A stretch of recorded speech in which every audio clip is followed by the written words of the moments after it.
क्योंकि आप कलयुग में बिल्कुल भक्तिहीन पुण्य कर्महीन हो चुके हो, आप बहुत जीर्ण शीर्ण हो चुके हो, तभी तो आपके ऊपर आपदा तान लाग रही है। एक से एक भयंकर बीमारियां घर कर गई, ना जाने किससे का सुख नहीं, सबका टेंशन हो रही है। और थोड़ी बहुत घर में सुविधा है तो सास बहू की लड़ाई, सास बहू की लड़ाई होगी तो सारे कुनबे में छींट जहाँ, फिर उसके वो तेल जैसे छीटे, फिर ससुरन पता लगेगा, वो लाठी ठावे, उधर से लड़का आवेगा उसके वो फिर टेंशन में सारा दिन धंधा करे आंदे, फिर वो गृहस्थी घर की ये कड़ा। तो पुण्यात्मा इस सत्य भक्ति से, परमात्मा की भक्ति से धीरे धीरे आपके अंदर सहनशीलता भी आएगी और आपके अंदर नुकसान भी घर में हो जाएगा, फिर लड़ाई ना रहेगी। अब तो जरा सा नुकसान होते बूढ़ा बुढ़िया शर हो जाए बहू का, किसी घर की आ गई, इसने कितना देखा नहीं, नो नाश कर दिया, फलाना कर दिया। और ऐसे ही फिर थोड़े दिन बाद पुत्र वधू लग जाएगी, श्लोक सुनाने ने, फिर वह लोग ध्यान देंगे। तो ऐसे हमने सारा काम बिगाड़ रखे। और भगवान के सत्संग सुनने से, विचार सुनने से, भक्ति की दृढ़ता हो जाने से पहले फिर कुछ तो ऐसे संस्कार हैं जो वैसे ही दूर हो जाएंगे, हमारी लड़ाई होने की नौबत ना आन देगा भगवान, ऐसी व्यवस्था बना देगा। तो पुण्यात्माओं, एक भगत बता रहा था जी, मन ने भी नाम ले रखा, मेरी माँ भी नाम ले रही, मेरी पत्नी भी, बालक भी, पिताजी नहीं ले रहे।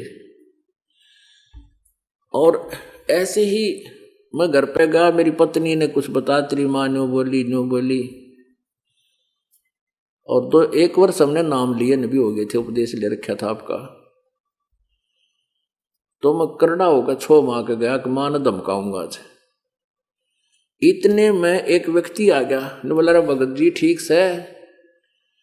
उसने ईसा भगत जी कहा, मेरा तो सारा गुस्सा खत्म हो गया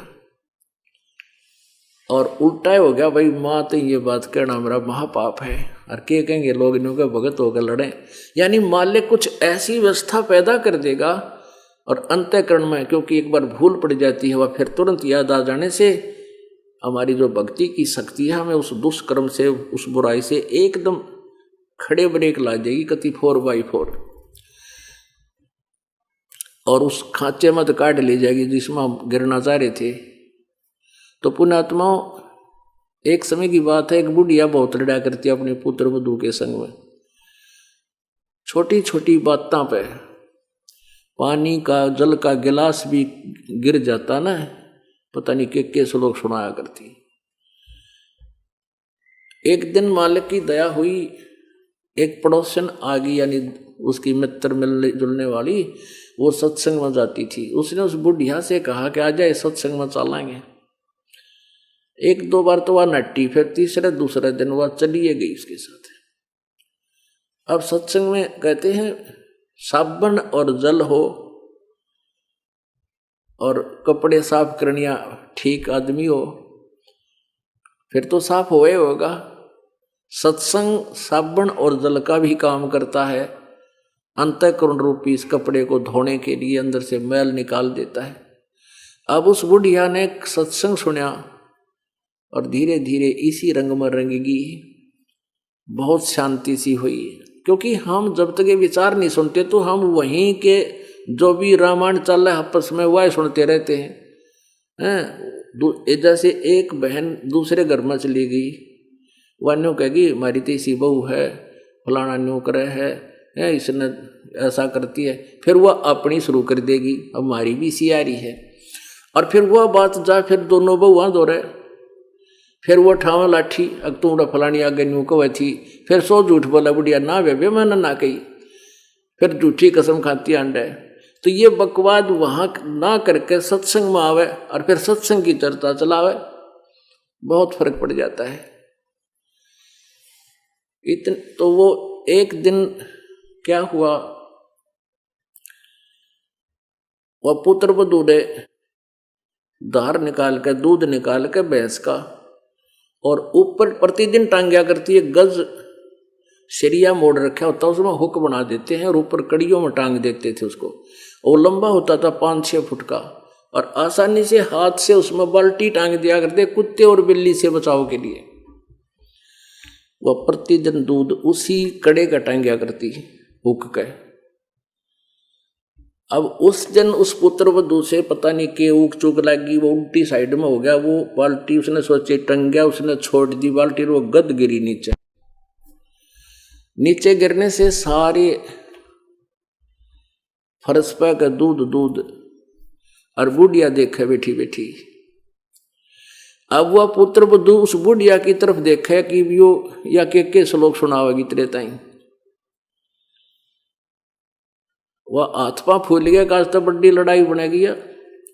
तो बुढ़िया बोली बेटा कोई बात नहीं, यू हमारे भाग में ना था, इसने सारे ने साफ कर ले और जितना उठा सके उठा ले और भैंस के उसमें चारे में डाल दे बेटा, तासले में रख के।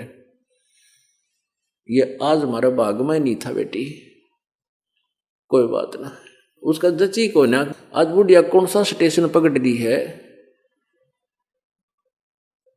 ईब तो पहना दिया तो मस्तार दियो, तो वो पर उसका जची नहीं, अक्कत्या करड़ी छो मारी है, अपने बेटे ने सिखावेगी। जब तक उसका पति घर पर नहीं आ लिया उसका विश्वास नहीं हुआ। अब जो वो पति आया पूछने लगा माँ यू के क्या हो गया, कुछ क्योंकि दूध का वो चिकनाट भी दूर तक फर्श पर लगा हुआ था। तो उसकी माँ बोली बेटा ये दूध गिर गया और हमारे भाग में ना था, आज शुक्र है बेटी का सिर ना फूटा, इसका पैर ना कट्या बाल्टी थे।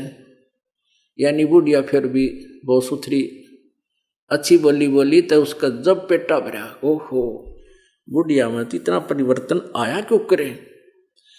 पैर पकड़ दिया अपनी सास के, माँ मेरे से कोई गलती हो तो माफ कर दिए, मैंने भी एक आधी बार आपको उल्ट सुट बोल दिया। तो उसने फिर बात समझ मारी थी, सत्संग इसी का नाम होता भाई, इसका असर है तो सत्संगी है, और आपका असर नहीं है बेशक नाम ले रहे हो और भगत कवाओ, भक्तों जैसे लक्षण नेता भक्त नहीं हो। और अपनी सास में परिवर्तन देखकर उस पुत्र वधू ने भी नाम लिया, उसके पति ने भी नाम ले लिया और पूरे घर का उद्धार हो गया। तो पुण्यात्माओं ऐसे हमने सत्संग में आने से हमारी ये इस तरह की जो समस्याएं हैं इनका भी समाधान आराम से हो जाएगा। धीरे धीरे, एकदम नहीं होता, धीरे धीरे होगा। पर कहते हैं द्वार धनी के पड़ा रहे, धके धनी के खावे, 100 काल जग चोली, फिर द्वार छोड़ नहीं जावे। अब ट्रीटमेंट शुरू हुआ आपका।